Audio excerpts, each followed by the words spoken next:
Hi, my name is Hannah. I'm here with my dad, Joel. The date is December 14th, 2022, and we are recording this interview in Chicago, Illinois. All right, Dad. Sup, kid? Let's just start off easy. How was Okay. your day today? Today was good. I had PT. Worked really hard. Mm-hmm. It was good. Out of 10, what would you rate it? The whole day? Yeah. That was challenging. So I'd say probably a 6 out of 10. Fair. Okay. Let's just get into the first question. Okay. All right. Who's the most important person in your life currently? I mean, it's interesting because the first name that came to mind was Jesus. The second name that came to mind was you, obviously. Mm-hmm. Kind of obviously. Mm-hmm. So, but I would say, yeah, Jesus, then you, close second. All right. What are the most important life lessons you've learned? The most important life lessons I've learned. Well, I think that they would have to revolve around empathy, being empathetic, how important it is to be empathetic with people, to put yourself in their shoes, just more often than not. How important it is to share with people what's going on in your life, so that they kind of have a permission slip to do the same with you. And just kind of how important communication and respect and, the golden rule, do unto others as you would have them do unto you. All of those things are probably top of my list for most important life lessons. Yeah. For sure. All right.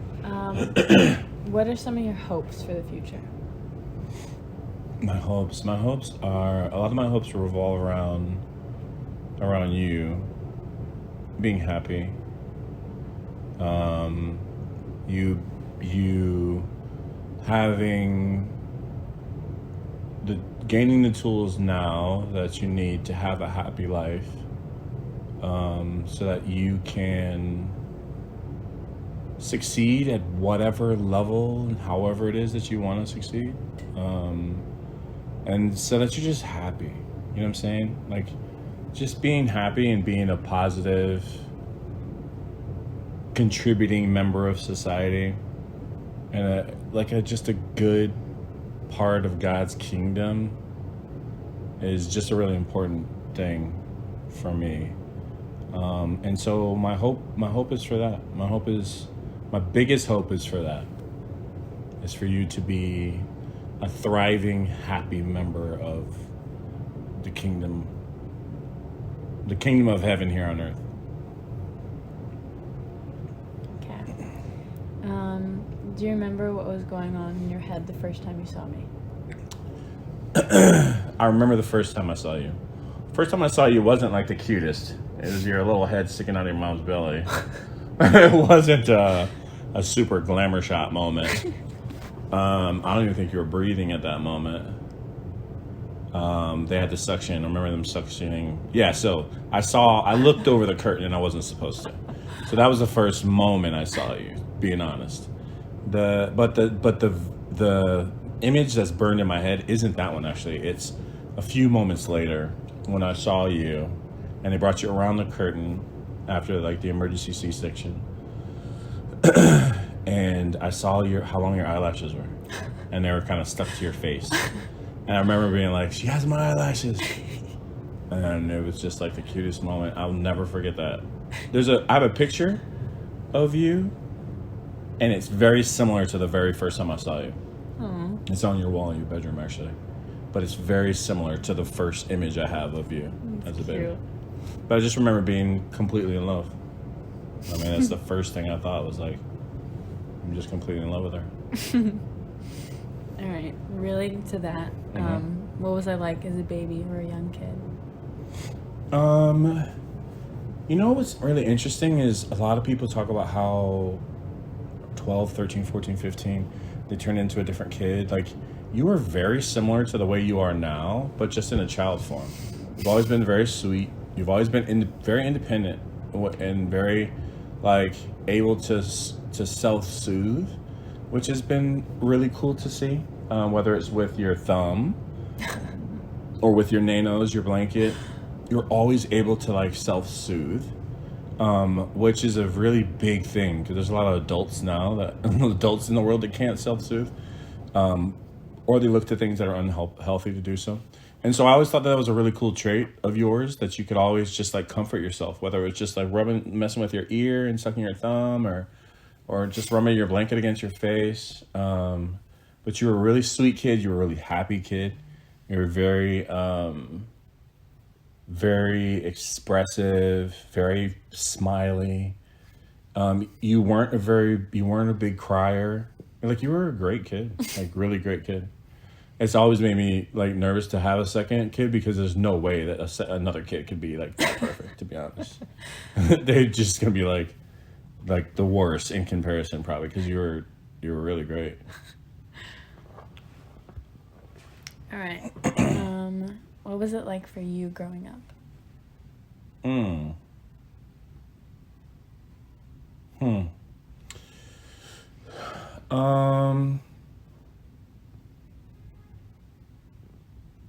For me growing up, it was really hard. I was born and raised in a lower income African American neighborhood. I was a mixed kid. I never fit in anywhere.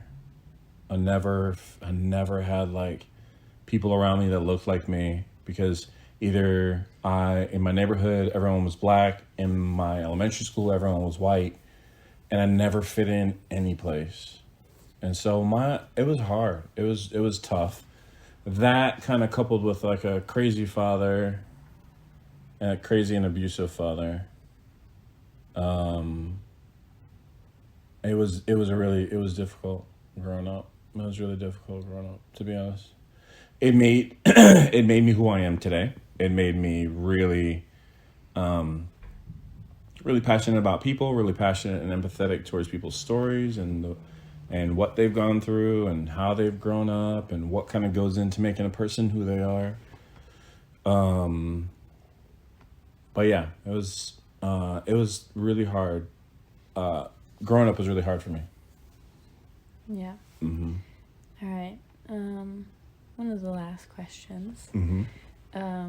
You and my mom never got married. Right. Do you wish that you ever got married? Not necessarily to her, Mm-hmm. but in general. I wish that I had found somebody to settle down with, to get married to. There's a lot of different parts of my life that I know would be better with a partner. I don't regret not getting married, or I don't regret not marrying your mom. Not to be mean, but it was the best decision. It was very clear that I needed to create a happy, healthy home for you at all costs, and I was going to do that no matter what, and I didn't want anybody else's feedback on it. Mm-hmm. To be honest. So a lot of, probably part of the reason why I'm single is because I've been really committed to that, mm-hmm. to that part, and having a girlfriend or having a wife has always just kind of been like second in line to mm-hmm. my responsibility and the honor that it's been to be your dad. That's been my most important focus. Yeah. So, no regrets. Yeah. Do you think you will ever get married? Maybe when you are graduated. Maybe when you're good, you're happy, you've got your life together, like I'd be more open to it. I'd be more open to it then because less can be less can be made difficult when you're out in the world making your own decisions. And when you're old enough, mature enough to, like you said, make your decisions and kind of see things for yourself. And I think that actually you're there now. You're there. I was thinking about this. I don't know why I was just thinking about this the other day, but like you're kind of at that age where it's like, you know, you can see things for what they are. You can kind of assess how things are. Mm-hmm. And so yeah, all that being said, maybe I never imagined being this far in life and not being married. Mm-hmm. Is that hard? It is. It is hard because you don't have someone to bounce things off of. Yeah. Or like you really don't have anyone that's like in it and sees it and like experiencing it. Mm-hmm. Anytime you talk about it with anybody else, you have to catch them up to speed. Yeah. And it's never the same. Mm-hmm. You know, an hour and a half, 2 hour, 3 hour, 5 hour, 6 hour conversation with somebody isn't ever really gonna get them up to speed with the way that like your life moves. Yeah, the way life moves, or the way it goes, or what the day looks like, or what the night looks like, or what the pain feels like, or yeah. So yeah, it is. It has been hard for sure. Yeah. But no regrets. Yeah. All right, now the last question. Mm-hmm. How would you like to be remembered? Like, what's one thing or a couple things that you want to be known for? You know, I think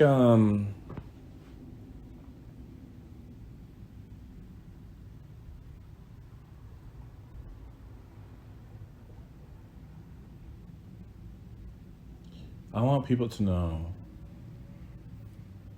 that no matter what life threw at me or my family or my health or my wealth or my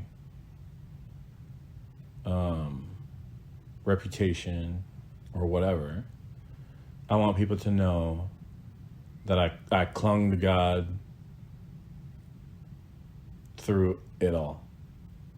And I want people to know how good God was in my life, no matter what I went through, no matter how much I suffered through anything. And that's it. I just want people to know, because if people can see that, if people can see how good God is and how faithful someone can be through it, then they have like someone on earth that they can say, oh, they did it. And they said that God was going to be faithful the entire time, and God was faithful through it all. And so that's it. If that could be it, that would be such an honor. That'd be such an honor if that's what people remember.